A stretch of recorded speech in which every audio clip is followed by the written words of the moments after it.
What's going on, everybody, and welcome back to JohnnyKpicks. And in this video I'll be going over my full card picks and predictions for UFC Vegas 59, Santos versus Hill. First things first, please hit that like button, and if you're new to the channel, please hit that subscribe button, and don't forget to turn on those notifications so you don't miss out on any of my new videos or live streams. So UFC 277 was yesterday, and overall it was a pretty fun card. I know on paper I was a little skeptical because it didn't look like the prelims were going to be that great, but the main card was good, and the prelims were actually very entertaining as well. But for my picks, I ended up going 11-2, and for my bets, I ended up winning plus 5.09 units profit. So I know it's been a little bit, but this is the first time in a while that both of my picks and bets were really good. So hopefully we can keep the momentum going and continue it for this week. Some of my favorite performances of the night were from Dober, Pantoja, and Moreno. With Drew Dober, is this guy ever going to get knocked out? This guy can eat everyone's best punch and just come back and punch the guy harder, because I don't know what Drew Dober's chin's made of. Maybe it's some kind of steel from the MMA gods. I don't know, whatever you want to say, but I just don't think this guy's ever going to get knocked out. And if you want to go into a brawl with him, you're going to lose. The only way you're going to be able to get this guy is if you submit him. And another thing that I really liked about his performance was he did work the body, and it does pay dividends in the later rounds, and I always like fighters that go to the body with their punches or kicks. And with Pantoja's performance, this dude is a straight killer. He went straight over to the other side of the octagon, he jumped on Perez's back, and he got the submission in like under a minute and a half. And he's fought really good guys, and if he can do that to Perez, I think this guy is a legit contender for the title. I think the next fight either needs to be Moreno versus Figgy, depending on who wins that fight, and I think he can beat both of them. And speaking of Moreno and champion, he is the interim champion with that great performance. He looked really good in the first 2 rounds, and he landed that massive body kick that just shut down Cachoeira. It was a good fight until that time. But I did look on the judges' scorecards, and a couple of the judges actually had Cachoeira winning 1 round, and the other one had him winning both rounds. So I don't know what those judges were seeing, because I had Moreno up 2-0. Kai was winning the third, I thought, until the body kick, obviously. But either way, it worked out in Moreno's favor. I did think he was the better fighter in that fight, and it was a good performance. But all right, guys, let's get to my picks and predictions for UFC Vegas 59. First fight we have is Mayra Bueno Silva versus Stephanie Egger. Silva is 8-2-1, 30 years old, 5'6", with a 66.5-inch reach. And Egger is 7-2, 33 years old, 5'6", with a 68-inch reach. Okay, so to open up the card, we have a battle of the armbar specialists. So Bueno Silva actually is more of a striker. She does have good grappling off her back, but she doesn't really go for takedowns that often, and she's not very good at getting them down to the ground. And with Egger, she's a very good grappler. She does have decent striking, but she wants to get this fight to the mat, and she wants to use her grappling. And like many women's MMA fights, this one's kind of tough to predict, but I'm going to go with Bueno Silva here. I just think her striking is going to be too much for Egger, and if she does get taken down by Egger, she's going to have a really good chance of defending those submissions and potentially even getting a submission off her back, like an armbar or maybe like a triangle. So with my pick here, I'm going to say Silva wins this one by a decision. Moving on up the card, we have McKenna versus Miranda Granger. McKenna is 6'2", 23 years old, 5'3", with a 58.5-inch reach. And Granger is 6'2", 30 years old, 5'7", with a 68-inch reach. Okay, so we have another women's MMA fight that's kind of tough to predict here. But McKenna's more of a wrestler and grappler. She does have pretty good striking, but her reach is very, very short. It's 58.5 inches. And to me, I think that might be the shortest reach in the UFC roster. And I know she didn't look that great in her last fight against Reed, but she's super young. Her striking is a work in progress. And with Granger, she's coming back off a 1.5-year layoff.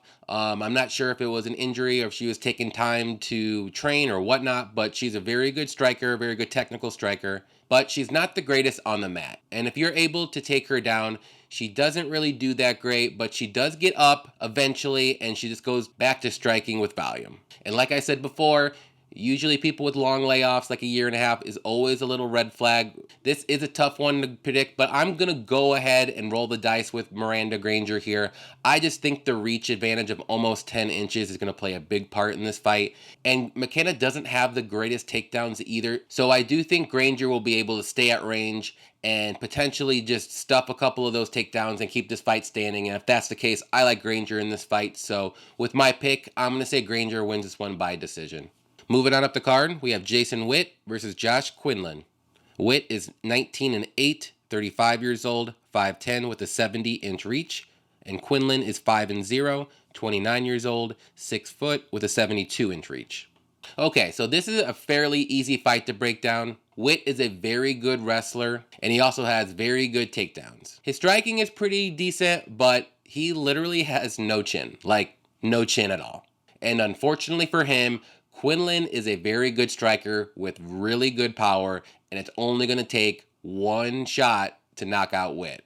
But Quinlan does have good grappling himself, so if this fight does get to the mat, I do think he'll be able to play it safe at the very least and defend the submissions. But if this fight is on the feet for even 30 seconds, you always have to worry that Quinlan's going to land that one punch to knock out Witt, and I think that's going to happen. I don't know if it's going to be in the first, second, or third, but I do think Quinlan will be able to touch Witt's chin, and eventually from there it's going to go to a ground and pound knockout. So with my pick, I'm going to say Quinlan wins this one by knockout. Next fight we have is Takashi Sato versus Brian Battle. Sato is 16-5, 32 years old, 5'10 with a 73-inch reach. And Battle is 7-1, 27 years old, 6'1 with a 77-inch reach. Okay, so this is going to be an interesting fight here. Sato is a solid striker. He doesn't have the greatest takedown defense, and that's really about it. He's not a wrestler. He doesn't want to grapple. He's just mainly a striker. And with Battle, he's the more well-rounded fighter. He's got good striking, good grappling, good wrestling, and he's durable with good cardio. So I think Battle here, this is the matchup for him. I do think he'll be able to hold his own on the feet if he doesn't want to grapple, but I think he wants to grapple this fight. Maybe work for the takedown and try to get him or take his back. And if that's the case, we saw in Sato's last fight against Gunnar Nelson, he did not do great when Nelson was on his back for 3 rounds. So I think Battle can do the same thing here. I like Battle a lot in this fight. So with my pick here, I'm going to say Battle wins this one by a decision. Next fight we have is Terrence McKinney versus Eric Gonzalez. McKinney is 12-4, 27 years old, 5'10 with a 74-inch reach. And Gonzalez is 14-6, 30 years old, 5'11 with a 74-inch reach.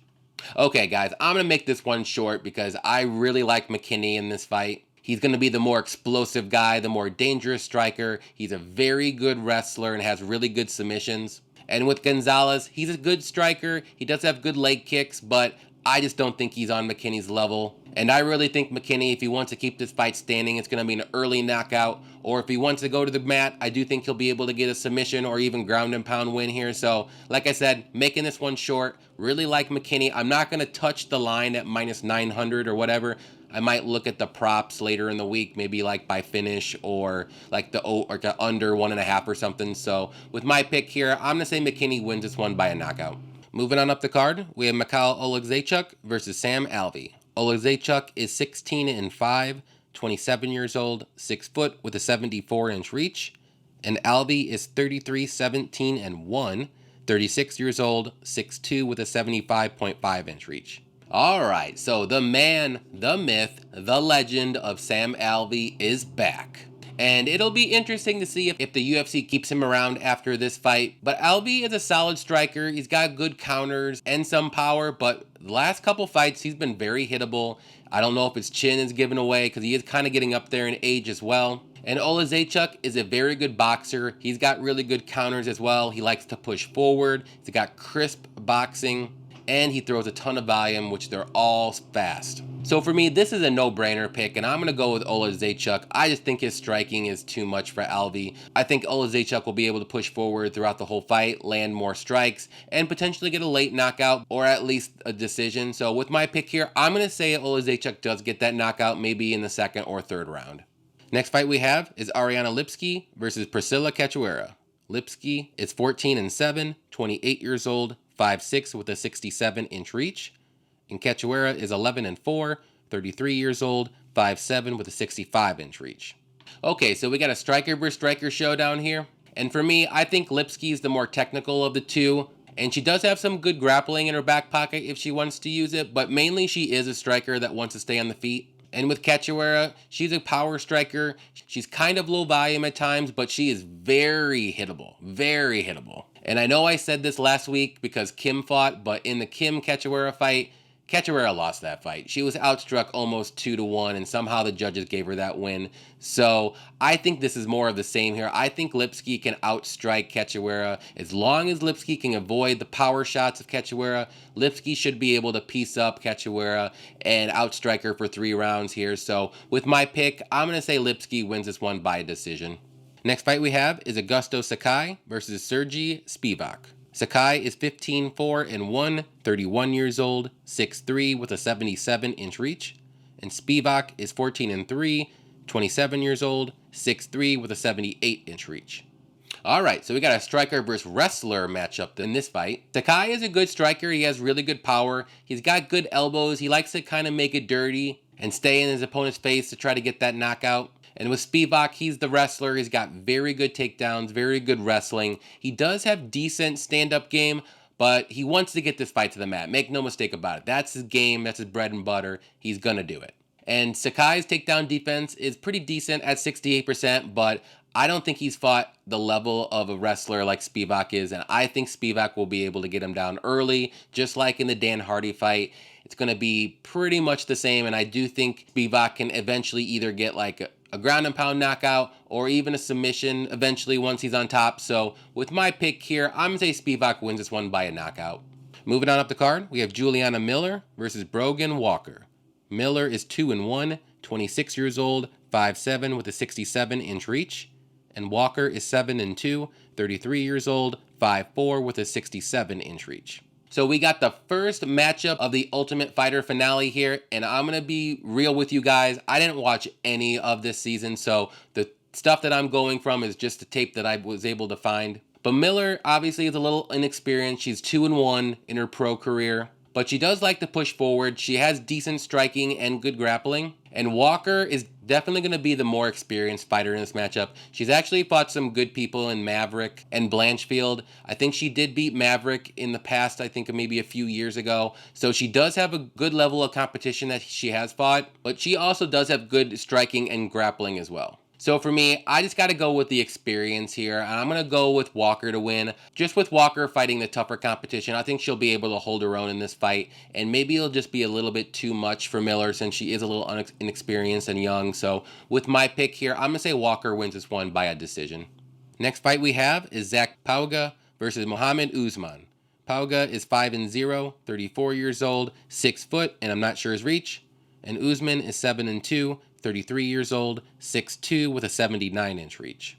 Alright, so here's the second finale of The Ultimate Fighter, and once again, full disclosure, I didn't watch any of that season, so I'm only going off of the tape that I found. But Pauga is a wrestler, and I did read that he is more so a light heavyweight, so he did move up to heavyweight for The Ultimate Fighter. But he is a wrestler. He does have okay striking, but he wants to make this a wrestling match or get this up to the cage and just do some cage wrestling. And as a lot of people already know, Mohammed Usman is Kamaru Usman's brother, and he is a very powerful striker with some wrestling, but he definitely wants to look for that knockout. And this is a tough fight to predict because I do think Zach's going to be the better overall fighter, but he's going to be undersized and he's not going to have the power advantage like Usman's going to have. But nevertheless, I'm going to slightly lean on Zach's side because he is the better overall fighter. I think he can out-wrestle Usman. I just don't know if his cardio is going to be able to hold up for 3 rounds. But then again,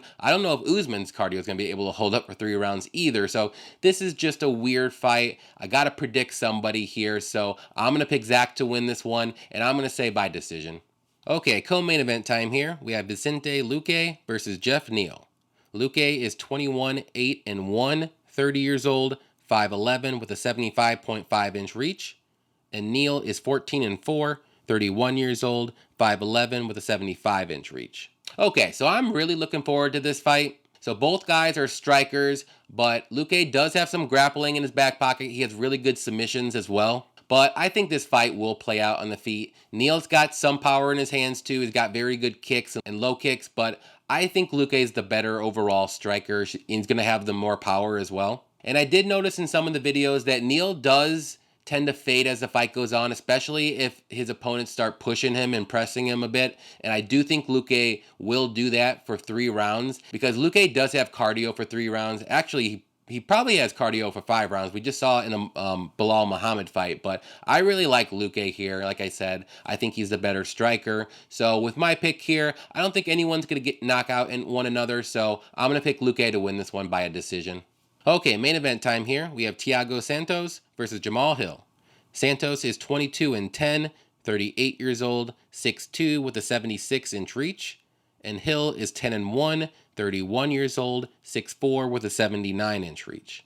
All right, this is going to be a very fun fight to watch. So again, both guys are strikers. I know Santos can go to his grappling, but we haven't seen him do that in a while, and I'm not sure if it's because of his injuries with his knees or what. But both guys are very technical strikers. They got power, but I'm going to give Hill the striking advantage here. I think he's a little bit quicker. He's got really good boxing and counters, and once he touches you, more times than not, you're going to drop. And I know Santos back in the day was a nasty guy, but nowadays he's kind of just slow, and he wants to take this fight into the later rounds. He's very calculated. He doesn't throw a lot of volume anymore, but I think that's a bad thing in this matchup, because Hill's going to push forward. He wants to get Santos out of there early probably, and I do think that's going to happen because Santos is going to sit back too much, and Hill's going to eventually catch him. So with my pick here, I'm going to say Hill wins this one by a knockout. All right, guys, those are my picks and predictions, but wait. I'm going to get right into my bets for UFC Vegas 59. So the first bet I have is a 2-fighter parlay. I bet 1.25 units on Battle and Luque to win, and I got that at plus 137. So I really like Battle to win in his matchup. I think he's going to be the better overall fighter. I think he'll be able to hold his own on the feet, and he should use his grappling because that's where his clear path to victory is. And I think he will. He's got the cardio to do it for 3 rounds, and I do think he'll be able to take down Sato. And with Luque, I just think he's the better overall striker. He's got more power, I think. I don't think he's going to be able to get a knockout, but it wouldn't surprise me if it's a later knockout, maybe in the 3rd round. Also, Luque does have the grappling advantage, so if he does want to try to take this fight to the mat, I do think he'll have good success, but I see it playing out on the feet, and I just think Luque will just throw more volume and outstrike Neal here.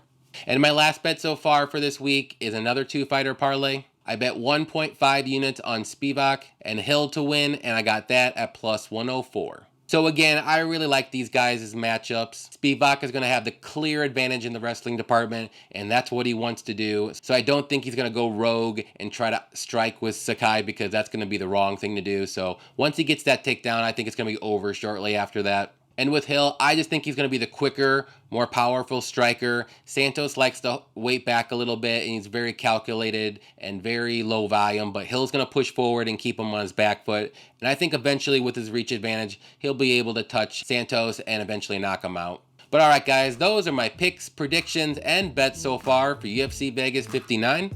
Thank you, everybody, for watching, and please hit that like button on your way out. Also, don't forget to check back in the comment section of this video or on Instagram for any added bets throughout the week. I hope everybody enjoys the fights this weekend, and until next time,